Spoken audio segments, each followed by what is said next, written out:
Hey there, this is Pranshu Verma and this is our next lecture, our first lecture on electric potential and capacitance. Okay, अपन लोग electrostatics पहला chapter जो था उसको ख़त्म कर चुके हैं, जिसमें अपन लोगों ने इलेक्ट्रोस्टैटिक फोर्स सीखा है, इलेक्ट्रिक फील्ड सीखी है, फ्लक्स सीखा है और उसके गॉस लॉ सीखा है.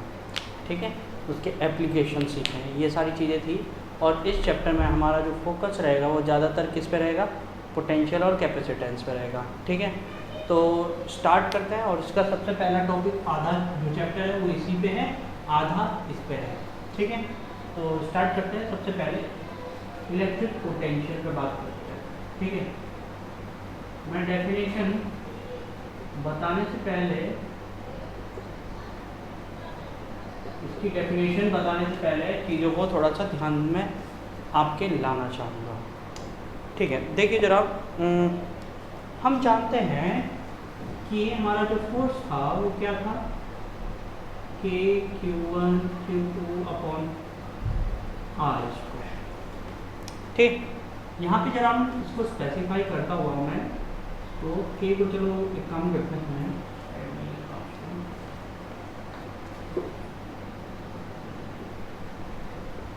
1/4πε0. Q1 को मैं लिखता हूँ QS और Q2 को लिखता हूँ Q0 अपॉन R स्क्वायर. ठीक, यहाँ पर QS क्या है आपको पता है, सोर्स चार्ज है. ठीक, Q0 क्या है? Test charge. ठीक है, ये रेस्ट में रहेगा, ये स्टेशनरी रहेगा, ये कैसा है? मूवेबल है. ओके, देखो जरा क्या चीज़ है. तो कंडीशन क्या है, हम क्या करने वाले हैं, हम एक काम करने वाले हैं, इस टेस्ट चार्ज को मूव कराने वाले हैं. इस टेस्ट चार्ज को क्या कराने वाले हैं? मूव कराने वाले हैं. यदि मैंने मूव कराया तो मूव कराने के लिए वर्क करना पड़ेगा, हाँ या ना? या मूव होने से वर्क मिलेगा. ठीक है, दोनों चीज़ें, वर्क रिक्वायर्ड टू मूव और वर्क गेन बाय मूविंग. ठीक, दोनों सेंटेंस एकदम सही है. ठीक है, यदि क्या नाम जो है रिपल्शन फोर्स है तो ऑब्वियस सी बात है कि जो मेरा चार्ज होगा वो अपना आप ही दूर जाने लगेगा, या अट्रैक्शन फोर्स है तो पास आने लगेगा अपने आप. अब यदि उसके अपोजिट काम करना है, फोर्स के अपोजिट काम करना है, तो you have to do some work, you required some work. Okay, तो ये कब है? ये कब होगा? Opposite to the force. ठीक है, विद द फोर्स. ये चीज़ें बताने वाली, लिखने वाली नहीं है जो मैं चीज़ें बता रहा हूँ अभी, ये केवल सुनने वाली हैं और समझने वाली हैं. ओके, तो लिखना चाहो तो लिख सकते हो, ऐसा कुछ नहीं है, लेकिन इसको समझो, ज़्यादा बेहतर होगा, ज़्यादा समझोगे. ठीक है, वर्ड्स को समझने से काफ़ी बार देखो, याद रखो आप लोगों की प्रॉब्लम क्या होती है पता है? न्यूमेरिकल करते समय आप लोगों की कई सबकी ये प्रॉब्लम होती है स्टूडेंट्स की. ठीक है, मेरे टाइम में मुझे भी होती थी कि हम जो फीलिंग है क्वेश्चन की वो नहीं समझ पाते. ठीक है, क्योंकि हमने जो थ्योरी है, जो कंसेप्ट है, वो ध्यान से नहीं सुने थे. यदि हम ध्यान से सुने इन चीज़ों को, इन चीज़ों को एक्सेप्ट करके ध्यान से सुने, तो हम जो क्वेश्चन होते हैं उसकी फीलिंग को समझ पाते हैं, फील क्या करवाता है क्वेश्चन. ठीक है, तो इनको ध्यान से समझो. तो अपने को ये पता है कि वर्क रिक्वायर्ड है या वर्क डन है, दोनों चीज़ें हो सकती हैं, वर्क की है. ओके, तो देखो याद रखना कि भाई जब भी यहाँ पे हम वर्क डन करेंगे तो हम वर्क डन को आप सीधे सीधे ये नहीं लिख सकते जो आपने 11th में पढ़ा था, एफ एस कोस थीटा. क्यों? ऐसा एक क्वेश्चन मैंने उसमें भी कराया था, एडवांस के क्वेश्चन में था शायद, है ना, या जेईई मेंस के क्वेश्चन में था. ठीक है, खैर छोड़ो उस चीज़ को. और एक्सरसाइज में भी दिया था मैंने, 7 क्वेश्चन में से एक था. ठीक, क्यों नहीं कर सकते? क्योंकि इस कंडीशन में जब हमारा चार्ज मूव हो रहा हो, ठीक है, तो वहाँ पर जो होता है फोर्स होता है वेरिएबल. कैसा होता है? वेरिएबल होता है, कांस्टेंट नहीं है. Force is not constant. और यहाँ पे इस फॉर्मूले में जो फोर्स फॉर्मूला यूज होता है वो यूज होता है कांस्टेंट का लिए. ओके, तो अपन लोग यदि फोर्स को कांस्टेंट नहीं है तो वर्क डन कैसे निकालेंगे? तो हम क्या करते हैं, प्रोसेस समझ लो इस चीज़ का, हम क्या करते हैं उसके पाथ को देखते हैं, रास्ते को देखते हैं, ठीक है। अब उसके रास्ते में हम एक छोटा सा, बहुत ही छोटा सा डिस्प्लेसमेंट एलिमेंट मान लेते हैं। क्या मान लेते हैं? Displacement element. ये प्रोसेस जो मैं समझा रहा हूँ आपको, ये किसी भी चैप्टर में लग सकता है और कहीं पर भी लग सकता है। ये ज़रूरी नहीं है कि यहाँ पे इलेक्ट्रोस्टैटिक्स में ही काम आएगा। याद रखना, ये जो डिस्प्लेसमेंट एलिमेंट कंसेप्ट है ये कहीं पर भी अप्लाई हो सकता है, कितने सारे चैप्टरों में अप्लाई होता है, कई सारे न्यूमेरिकल्स में अप्लाई होता है। ओके, तो उसको ध्यान से समझो। अब देखो ये इतना छोटा है कि हम इसको कंसीडर में नहीं ले सकते। अब हम क्या करते हैं, हम ये मान लेते हैं कि ये इतना छोटा है, तो यहाँ से लेके यहाँ तक जो फोर्स में डिफरेंस आएगा वो टेंड्स टू 0 होगा, वो बहुत छोटा होगा डिफरेंस, ठीक है। मान लिया यदि इस साइड में 1.002 न्यूटन है तो इस साइड में होगा 1.002002, मतलब दोनों में देखो कितना डिफरेंस है, बहुत कम, बहुत छोटा डिफरेंस है। ओके, तो इसीलिए हम मान लेते हैं, हम जो है चीज़ों को समझ लेते हैं कि इस टाइम में जो फोर्स में डिफरेंस होगा वो क्या होगा, 0 होगा। तो या हम ये भी बोल सकते हैं कि इस एलिमेंट के थ्रू जो फोर्स है वो क्या है, कांस्टेंट है, क्योंकि हमें ये फॉर्मूला लगाना है। तो हमें सीधी सी बात है, फोर्स को क्या रखना होगा, कांस्टेंट। तो हम बहुत छोटा सा फोर्स ले लेते हैं, बहुत छोटा सा डिस्प्लेसमेंट एलिमेंट ले लेते हैं जिसको ट्रैवल करते हुए चार्ज यहाँ से यहाँ जा रहा है। तो इस एलिमेंट को जब हमारा चार्ज ट्रैवल कर रहा है तो उस पर कांस्टेंट फोर्स F लग रहा है।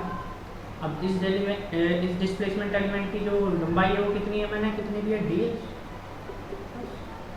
ये छोटा सा वर्क डन हो जाएगा dw।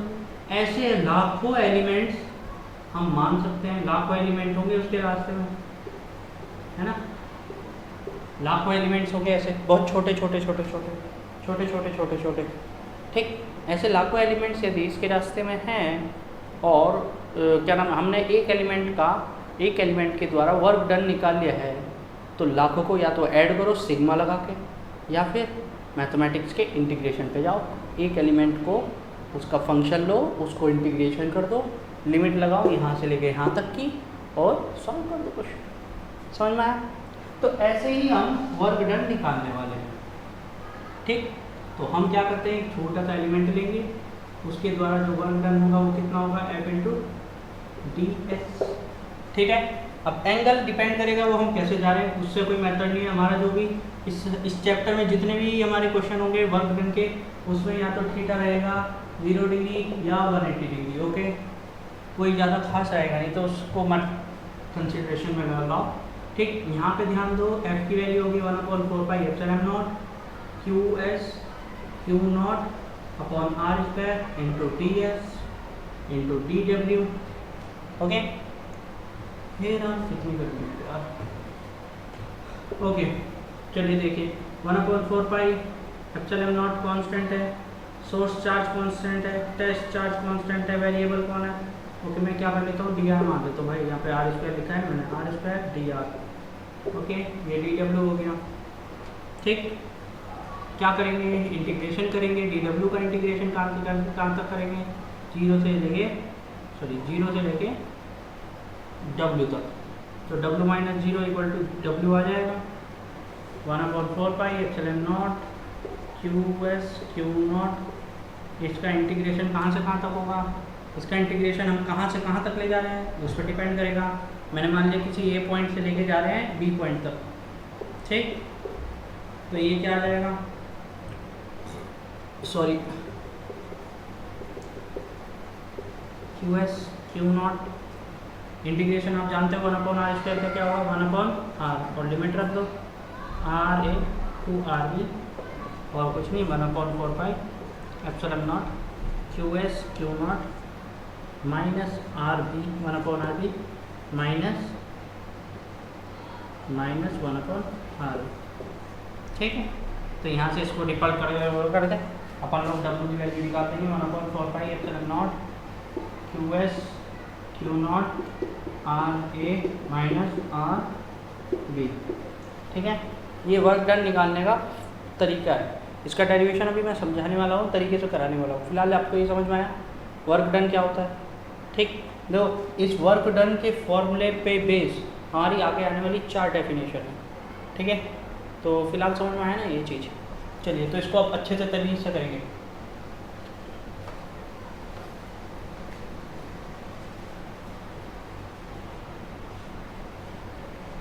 चलो,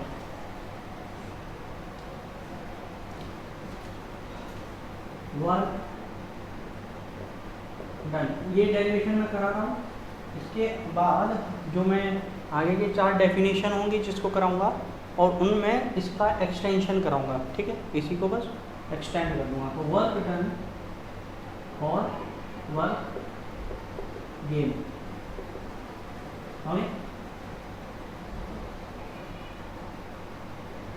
to move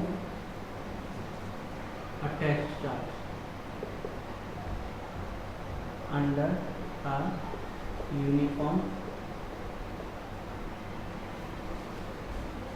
electric field।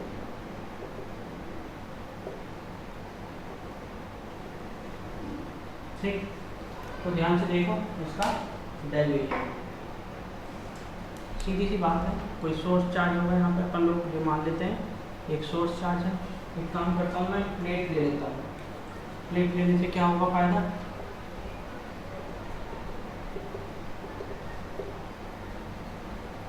Plate लेने से फ़ायदा ये होगा कि जो इसकी इलेक्ट्रिक फील्ड होगी वो पैरेलल होगी और यूनिफॉर्म होगी। ओके, यहाँ पे कोई पॉइंट बी है जिसकी डिस्टेंस इस प्लेट से आर बी है। यहाँ पे कोई पॉइंट ए है जिसकी डिस्टेंस इस पॉइंट से, इस प्लेट से आर ए है। ओके, मैं अपने चार्ज को क्यू नॉट चार्ज को बी पॉइंट से ए पॉइंट पर मूव करने वाला हूँ। मेरे ख्याल से क्लियर है। मैं अपने चार्ज को कहाँ से कहाँ मूव कर रहा हूँ, पॉइंट बी से पॉइंट ए की तरफ। ठीक है, तो इसमें आप लिख सकते हो थ्योरी वही। Late consider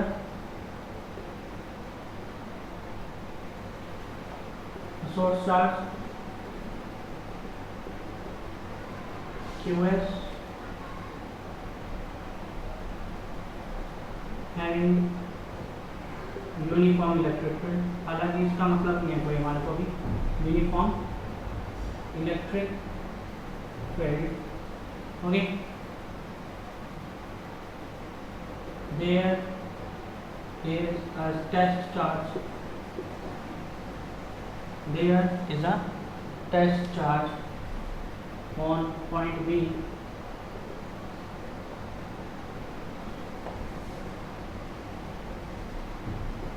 RB which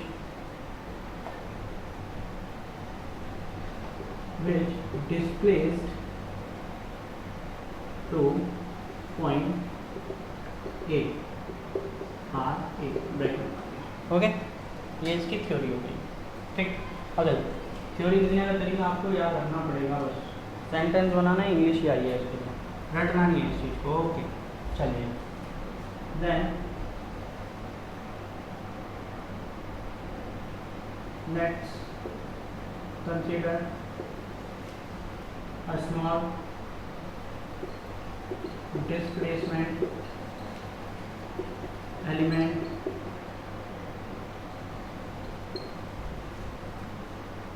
dr which is r distance from the source से कितना दूर है, r डिस्टेंस दूर है। Okay, now then f at r कितना होगा 1/4 एप्सिलॉन नॉट QS Q नॉट अपॉन r स्क्वायर। ओके, वर्क डन कितना हो जाएगा आपको पता है, FR into DR, dot product हो जाएगा। ओके, यहाँ पे मैं वही बात बता रहा हूँ आपको, डिपेंड करेगा थीटा, और थीटा के इस पर डिपेंड करेगा।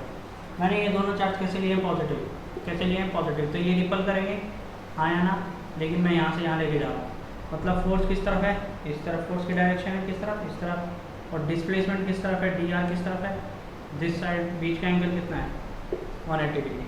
ओके, तो यहाँ पे अपन लोग थीटा कितना ले सकते हैं 180 डिग्री। ओके, तो minus F R D are, minus F R D are लगा दिया, तो यहाँ पे मैंने डॉट प्रोडक्ट बताया है, लो लो। Okay, now minus F R D R हो गया, एफ की वैल्यू रखो 1/4 epsilon not Q S Q not are square D R. ठीक है, इंटीग्रेट बोथ साइड।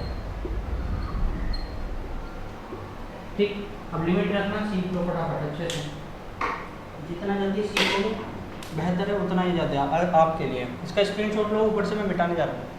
ओके, ले लिया। तो क्यों मैं बोल रहा हूँ आपको कि जितना जल्दी सीखोगे, ये चीज़ें रटने वाली नहीं है कि मेरे को लिमिट्स कैसे करनी है, ये आपको क्वेश्चन को देख के समझ में आना चाहिए। देखो मैं कैसे बता रहा हूँ, तो सबसे पहले तो एक तरफ इस तरफ इंटीग्रेशन करोगे आप डी डब्ल्यू का, डी डब्ल्यू का इंटीग्रेशन कहाँ से करोगे, पॉइंट बी से। पॉइंट बी पे ले जाने के लिए चार्ज को कितना वर्क चाहिए, कुछ भी नहीं चाहिए, पॉइंट बी पर तो है ना, तो वहाँ पे ले जाने के लिए कोई वर्क नहीं चाहिए। तो पॉइंट बी पर जो लोअर लिमिट होगी आपकी इंटीग्रेशन की, वो क्या हो जाएगी, 0 हो जाएगी डब्ल्यू के लिए। इधर देखते हैं। ओके, इधर किसकी लिमिट लगनी है, देखो कौन वेरिएबल है, आर, तो बी पॉइंट पे आर की वैल्यू कितनी होगी, ये आर बी कितनी होगी, आर बी, क्लियर है। अब अपर लिमिट देखते हैं, तो मैंने मान लिया कहाँ तक लेके जा रहा हूँ मैं, पॉइंट ए तक लेके जा रहा हूँ, कहाँ तक लेके जा रहा हूँ, पॉइंट ए तक लेके। यदि मैं पॉइंट ए तक अपने चार्ज को लेके जा रहा हूँ, तो पॉइंट ए पर वर्क डन कितना होगा, मैं मान लिया डब्ल्यू होगा, तो मानने की चीज़ें इसी की वैल्यू निकालनी है, इसी की तो वैल्यू निकालनी है। बी से ए तक ले जाने में कितना टाइम लगा, तो ए पर मैंने टोटल वर्क डन मान लिया कितना, डब्ल्यू होगा। ओके, और ए पॉइंट पर आर की वैल्यू कितनी होगी, आर, काम खत्म, कितना आसान है, तो लिमिट रखना 2s q not are square D R. ठीक, यहाँ पर हो गया डब्ल्यू माइनस 0 इक्वल टू डब्ल्यू इक्वल टू 1/4 एप्सिलॉन नॉट बाहर, क्यू नॉट क्यू एस बाहर। ओके, 1/r स्क्वायर का इंटीग्रेशन क्या होगा, -1/r। ओके, एक माइनस पहले से भी चलता आता है इसमें, और कहाँ से कहाँ तक, आर बी से आर ए तक, माइनस को बाहर निकाल दो। ठीक, नीचे का भी स्क्रीनशॉट ले लेता होगा आपने, मैं हटा रहा हूँ उसको भी। ओके, ये हो गया W, W equal to 1/4 epsilon not Q S Q not, ये माइनस और ये माइनस गया। ठीक, अपर लिमिट पहले 1/r minus 1/r। This is the work done to bring to displace a charge from a point to another point inside a uniform electric field। ठीक, समझ में आ रहा होगा, समझ में आ रहा होगा। देखो यहाँ पे एक चीज़ और देखेंगे, अभी हम थोड़ी देर बाद देखेंगे, अभी नहीं देख पा रहे, अभी नहीं देखूँगा मैं, अभी नहीं दिखाऊंगा कुछ भी। ठीक, फिलहाल समझ में आ रहा है। ओके, इसकी जो यूनिट आएगी वो क्या आएगी, जूल। क्या आएगी, जूल। वर्क है, वर्क की यूनिट क्या होती है, जूल होती है, याद है ना, सबको याद होगा, जूल होती है वर्क की यूनिट। ओके, तो जल्दी से इसका भी बता दो, 2-3 लाइन होगी। चलिए अब स्टार्ट करते हैं भाई मेन मुद्दे, और मेन मुद्दे का जो चैप्टर का नाम है उसके चीज़ों को स्क्रीनशॉट ले चुके हो। चलिए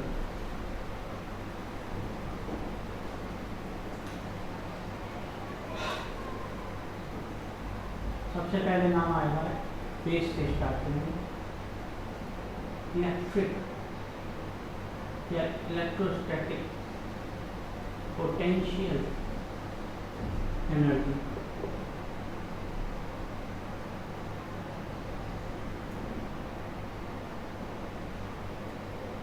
इलेक्ट्रोस्टैटिक पोटेंशियल एनर्जी या इलेक्ट्रिक पोटेंशियल एनर्जी। ठीक, तो इसको अपन लोग सीखते हैं।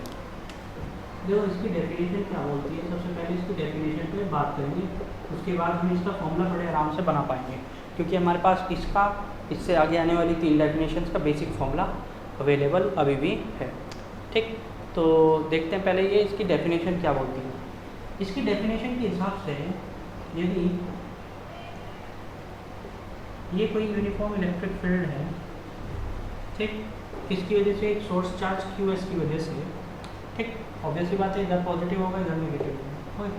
अब ये क्या बोल रहा है कि यदि Q0 कोई चार्ज इन्फिनिटी पे रखा है, कहाँ रखा है, इन्फिनिटी पे, याद रखना टेस्ट चार्ज हम किसको लेते हैं हमेशा, Q0 को, और वो बहुत स्मॉल होता है, वेरी वेरी स्मॉल होता है, जीरो नहीं लेते इसको, कभी भी जीरो नहीं लेंगे, लेकिन स्मॉल होता है बहुत ज़्यादा, ठीक है, नेग्लिजिबल कभी कभी लेना पड़ता है कुछ न्यूमेरिकल्स में, लेकिन वो एडवांस के न्यूमेरिकल होंगे, तो बहुत ज़्यादा छोटा होता है। सोर्स चार्ज के रेस्पेक्ट में इसकी इलेक्ट्रिक फील्ड जीरो होती है, ठीक है, आप ये बोल सकते हो Q0 has no electric field.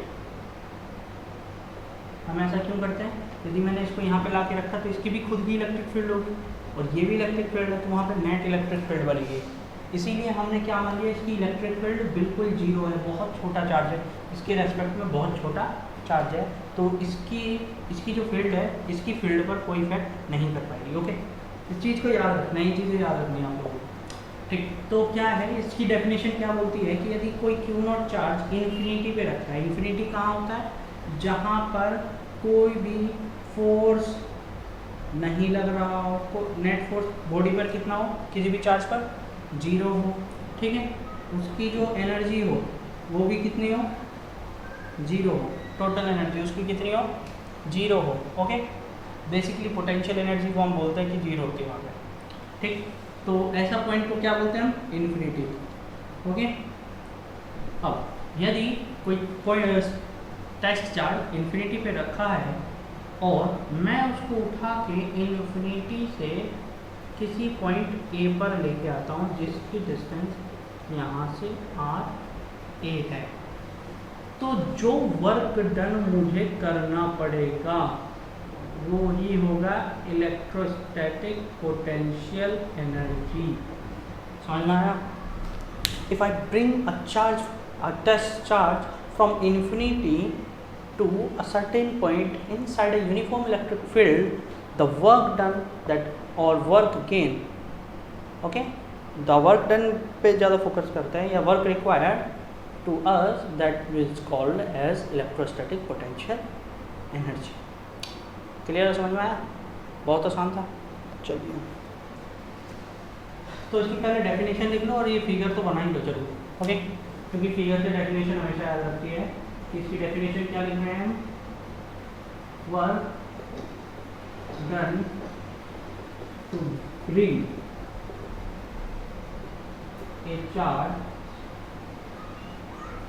From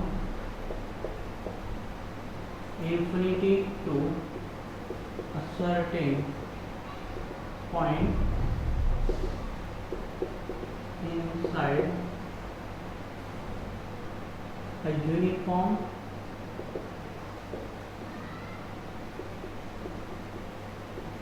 electric field due to a source charge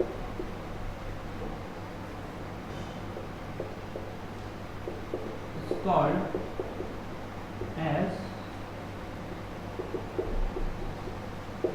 electrostatic potential energy।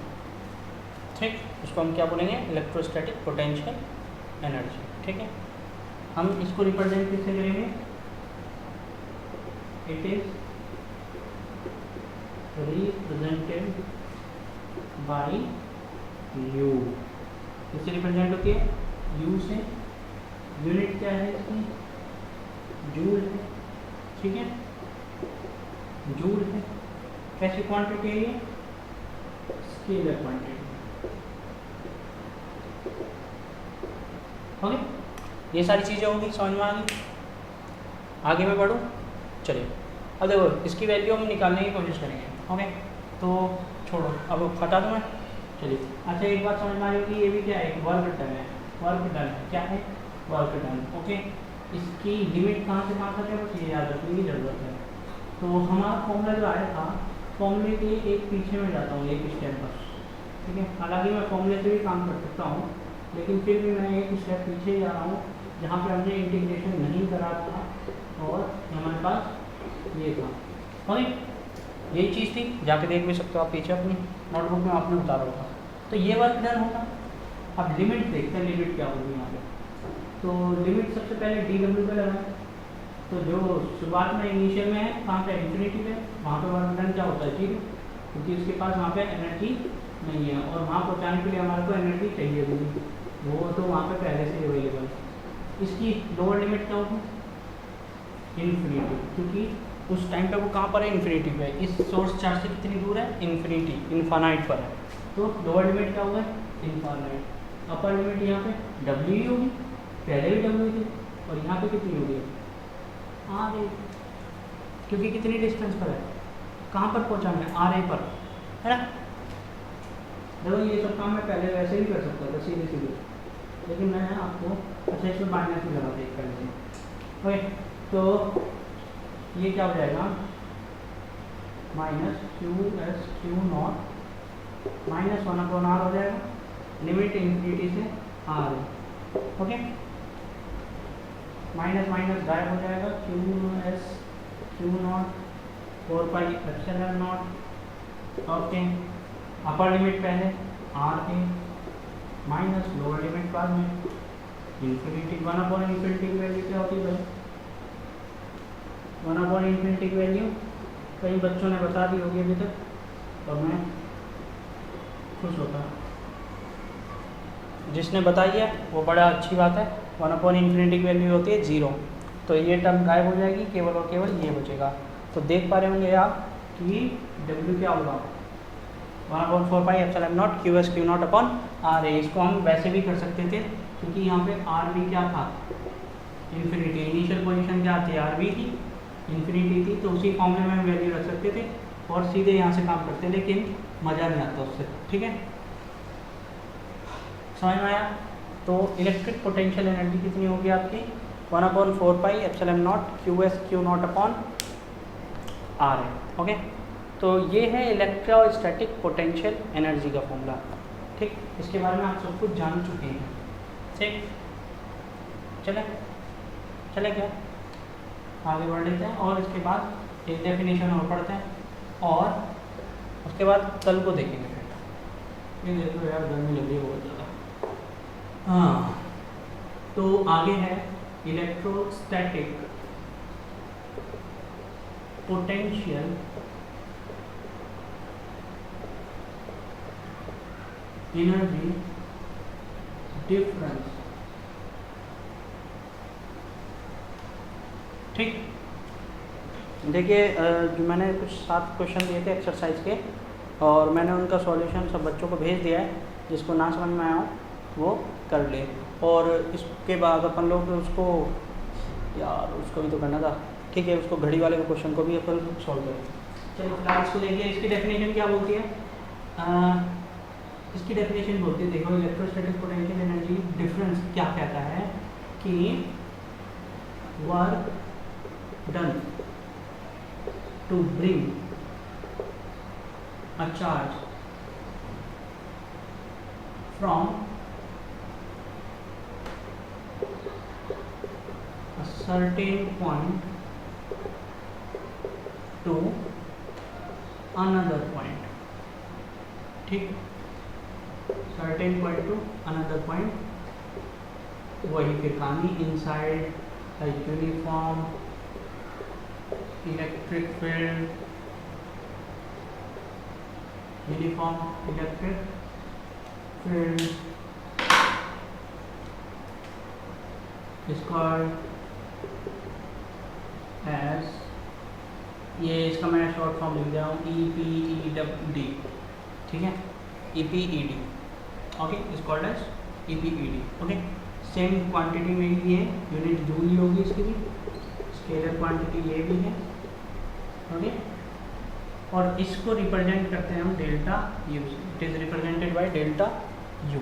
Okay, अब देखो इसकी कहानी क्या है, इसको समझ लो, और इसका डेरिवेशन हम पहले ही कर चुके हैं। ये क्यू एस है, इसकी वजह से एक इलेक्ट्रिक फील्ड है, ओके, ये क्या बोलती है कि एक सर्टेन पॉइंट से दूसरे सर्टेन पॉइंट पर जाना है, ठीक है। दोनों सर्टेन पॉइंट है, मतलब जिनका हमें लोकेशन पता है। लोकेशन पता है इसका मतलब वो हमारी फील्ड के अंदर है। हमें पता है इसका मतलब सोर्स को पता है। सोर्स को पता है इसका मतलब सोर्स की औकात में है, सोर्स की लिमिट्स में है दोनों पॉइंट। इसका मतलब दोनों पॉइंट किस में है, फील्ड के अंदर है। और इसका डेरिवेशन हम पहले ही कर चुके हैं क्वेश्चन में, बस हमें क्या करना है, डब्ल्यू का ये कर देंगे। ओके, वो ही डेरिवेशन जो पीछे किया हुआ है ना, वो सारा का सारा डेरिवेशन हमें उतारना है, बस और कुछ नहीं। 1/RA minus 1/RB। समझ में आया? ये वही चीज़ थी, अभी पीछे डेरिवेशन किया है सबसे पहले इसका, ठीक है। अब देखो कितनी जल्दी हुआ ये, है ना। दूसरे वाला बड़े आराम से समझ में आया, यदि पहला समझ में आ गया तो दूसरा बड़े आराम से समझ में आएगा, और तीसरा और चौथा इससे भी जल्दी समझ में आएंगे, ठीक है। वहाँ पे बस एक चीज़ और कम कर देनी है, ठीक है, वो बताऊँगा मैं कल को। वहाँ पे हम टेस्ट चार्ज पे यूनिट रख के काम करेंगे, ठीक। तो वो कल को देखेंगे, इसका स्क्रीनशॉट लो फटाफट, ले लिया। चलिए अब देख लेते हैं फटाफट घड़ी वाला क्वेश्चन और उसका सॉल्यूशन निकाल लेते हैं हम।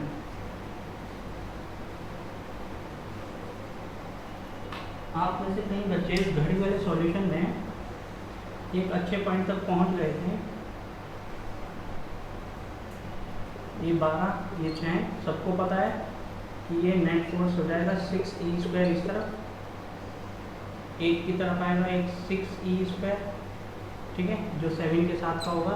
इतना जिसने भी करा होगा उसको पता होगा ये, ठीक है। और ये करने वालों के लिए ही है, ये 6KE², 4 के पास आएगा 6KE², और एक 5 के पास आएगा 6KE²।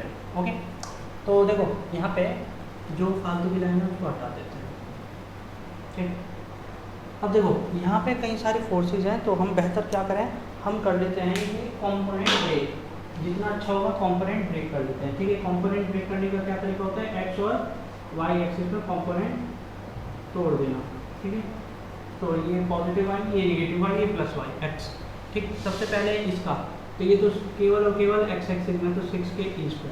इसको देखो भाई, देखो ये है, मैंने कल भी बताया था, ये 90 डिग्री है, ये 60 डिग्री होगा और ये 30 डिग्री होगा। कोई भी आपको बता सकता है, ये मैथ्स का भी क्वेश्चन है ये, ठीक है। तो इसका कंपोनेंट क्या होगा, दो वाले पर जो 6KE² है, इसका एंगल 30 है, उसका क्या होगा कंपोनेंट 6KE² cos 30।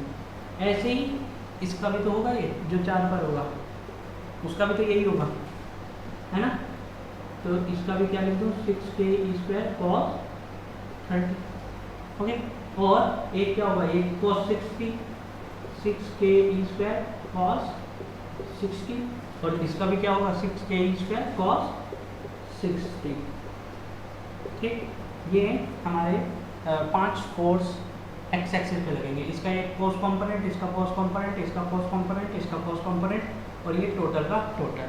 इसका कोई कंपोनेंट नहीं लगेगा क्योंकि ये कम्प्लीटली वाई एक्सिस में, ओके। अब वाई एक्सिस में कंपोनेंट होते हैं, इसका वाई एक्सिस में क्या जाएगा, 6KE² sin 60, 6KE² sin 30। जो ये किस तरफ है, डाउनवर्ड है, तो इसका क्या जाएगा 6KE² sin 30, 6KE² sin 60, और एक टोटल का टोटल 6KE², क्योंकि ये कम्प्लीटली किसमें है, वाई एक्सिस में। तो देखो ये है सेम वैल्यू होगी इनकी और इसकी अपोजिट होंगे, तो ये दोनों ये दोनों पेयर और ये दोनों पेयर एक दूसरे को क्या कर देंगे, न्यूट्रल। और केवल वाई एक्सिस में क्या फोर्स बचेगा, 6KE²। अब एक्स एक्सिस में देखते हैं, यहाँ पर है 5 फोर्स सेम डायरेक्शन में, तो सारे के सारे क्या हो जाएंगे, ऐड। जब भी कोई भी वेक्टर सेम डायरेक्शन में तो उनको ऐड करते जाओ, आगे आगे आगे बढ़ाते जाओ, ऐड करते जाओ, और यदि अपोजिट है तो उनको सब्सट्रैक्ट करते जाओ, ठीक है। तो 6KE² cos 60, 6KE² cos 60, cos 60 value 1/2, तो ये 3KE², 3KE², ये इसकी वैल्यू कितनी हो जाएगी, 3KE², 3KE²। तो और ये दोनों ऐड होकर कितना हो जाएगा, 6KE²। कोई दिक्कत, इसको देखो, ये क्या हो जाएगा मेरे ख्याल से cos 30 वैल्यू कितने होते हैं √3/2, मतलब ये 3k² प्लस 3k² है ना, ये दोनों मिलके कितने हो जाएंगे 6√3k² और ये 6k² 12k² plus 6√3k²। Okay, इसको थोड़ा सा कर लेते हैं समराइज। 6k² कॉमन, ये हो जाएगा 2 और ये हो जाएगा √3, 2 प्लस √3, 6k², ये फोर्स हो गया और 6k² वाई एक्सिस में हो गया।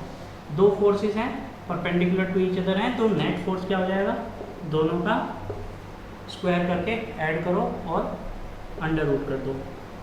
6k² का whole square plus 6k² 2 plus √3 का whole square. Okay, 6k² common लो और बाहर निकाल दो। यहाँ पे क्या बचा है 1 और यहाँ पे क्या बचा 2 प्लस √3 का होल स्क्वायर। तो ओपन करो 4 प्लस 3 प्लस 4√3, ठीक है। तो ये हो जाएगा 6k² अंडर रूट ऑफ 4 5 और 3 8 प्लस 4√3, ठीक। तो देखो यहाँ पे 8 है, यहाँ पे 4 है, 4 कॉमन आगे बाहर आ सकता है, 4 कॉमन लोगे अंडर रूट से बाहर निकालोगे कितना बचेगा 2 और 2 × 6 12k² इंटू यहाँ पे कितना बचेगा 4 कॉमन लिया था, यहाँ पे 4 बचा, यहाँ पे कितना बचा 4 गया 4 यहाँ पे काम खत्म कर दो आप। इसका आंसर निकालना चाहो तो इसके आगे भी निकाल सकते हो। √3 की वैल्यू 1.7 होती है, 1.7 प्लस 4 हो जाएगा 5.7 और 5.7 का अंडर रूट निकालोगे फिर आप, है ना, और 5.7 का under root I think so 2.4 के आसपास आएगा। 2.4 की मल्टीप्लाई 12 में करोगे, आंसर यहाँ पे काफ़ी ठीक है, ठीक। तो इस तरीके से क्वेश्चन करना था। तो जिसको समझ में आया बहुत अच्छी बात है, नहीं समझ में आया तो थोड़ा सा इसको दोबारा से देखना, तिबारा देखना, नहीं समझ में आया फिर भी एक बार और देख लेना बस। नहीं समझ में आया तो मेरे से बात कर लेना व्हाट्सएप पे, और व्हाट्सएप पे मैंने ग्रुप पे आपको सॉल्यूशन भेज दिया, तो उन सॉल्यूशन को चेक कर लेना। सबके लगभग सभी क्वेश्चन के आंसर जो थे वो गलत दिए हुए थे बुक में, मैंने लगभग सबको सही कर दिया। एक क्वेश्चन था जिसका आंसर सही दिया हुआ था, उसके अलावा सब गलत थे, ठीक है। तो परेशान नहीं होना है, उनको सॉल्यूशन को चेक करना, उनको अच्छे से चेक करना, ठीक। और अपना जो अगला चैप्टर ये जो चल रहा है पोटेंशियल और कैपेसिटर, बहुत इंपॉर्टेंट चैप्टर है, ठीक है। तो ईमानदारी से पढ़ो, बड़े आराम से पढ़ो। Thank you everyone.